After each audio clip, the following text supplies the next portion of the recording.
Alhamdulillahi Rabbil Alameen wa sallallahu wa sallam wa barak ala nabina Muhammadin wa ala alihi wa sahbihi ajma'in. Assalamu alaikum wa rahmatullahi wa barakatuh. And good morning, Instagram fam, friends and followers of as-Saafiy, and welcome to another episode of Revert Reflections. So in the previous few segments, we've begun talking about the purpose of life. The purpose of life being to worship Allah subhanahu wa ta'ala. And what does that mean?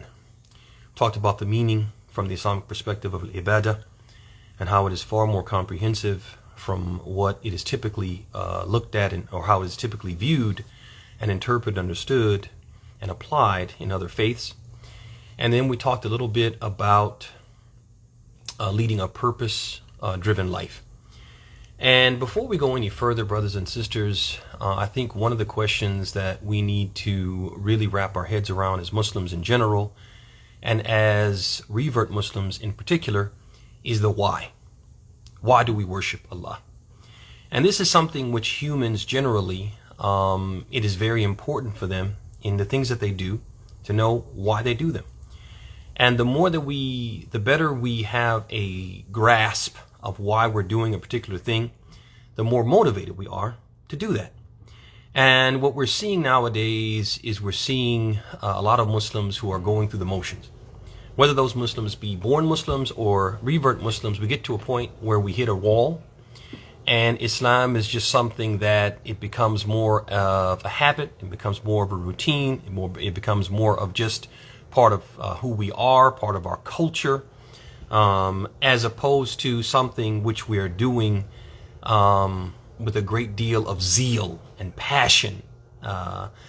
And that largely is related to not being familiar with the why, or forgetting the why, or becoming out of touch with the why. Why do we worship Allah subhanahu wa ta'ala? And just to drive home this point, that the why is really, really important for us as humans. And the better we grasp it, the better we are able to accept things and to vigorously pursue them. Let's just look briefly at the exchange between Musa and Al-Khadr in the Quran.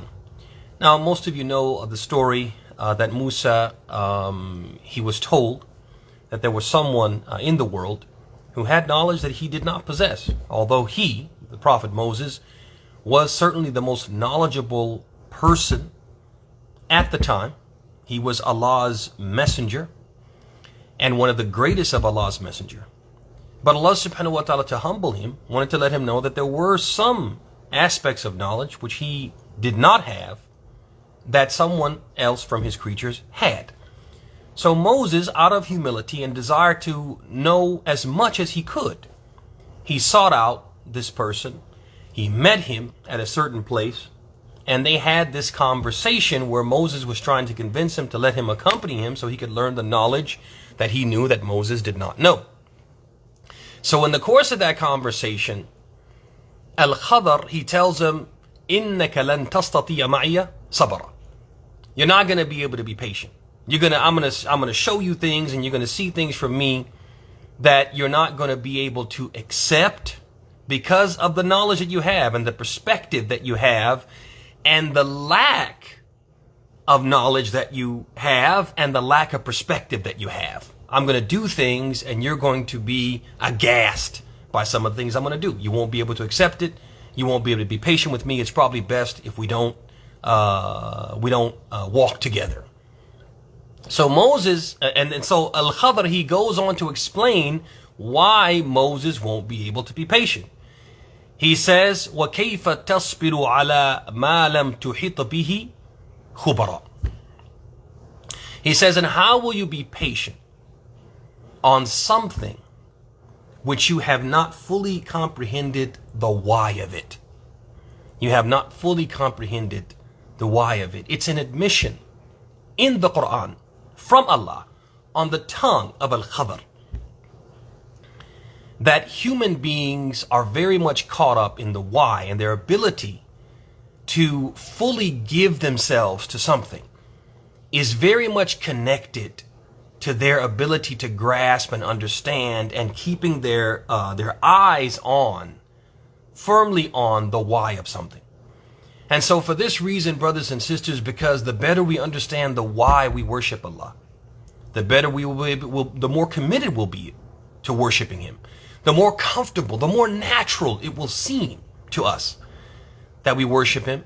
I want to spend the next few days talking about that why, talking about why we should worship Allah subhanahu wa ta'ala. And this is revolves around, again, that fourth element, that fourth and most important element of the elements of belief in Allah subhanahu wa ta'ala, which is the belief in His right to be worshipped alone. This is what we've been talking about, looking at it from different angles, trying to drive home that point, because brothers and sisters, if this is planted firmly, if this seed is planted firmly in our hearts, then the level of our worship, the level of our commitment, the level of our love for Allah, the level of the ta'zeem, the greatness of Allah in our hearts will go to what? It'll go to another level, inshallah ta'ala. And this is what we want for ourselves, this is what we want for our families, this is what we want for Muslims everywhere. So we ask Allah subhanahu wa ta'ala to make us successful in this endeavor in the coming days, or over the coming days. And until then, brothers and sisters, we ask Allah subhanahu wa ta'ala as always to bless your houses, to bless your spouses, to bless your families and your children, to bless your sources of livelihood and income. We ask Allah subhanahu wa ta'ala to bless you and make you blessed wherever you may be. We ask Allah subhanahu wa ta'ala to shower you with His blessings, to surround you with His protection. We ask Allah subhanahu wa ta'ala for you and for all the Muslims all good and protection from every evil. Ameen, ameen, ya Rabbal Alameen. Wa sallallahu wa sallam wa barak on Nabina Muhammad wa ala alihi wa sahbihi ajma'in. Assalamu alaikum wa rahmatullahi wa barakatuh.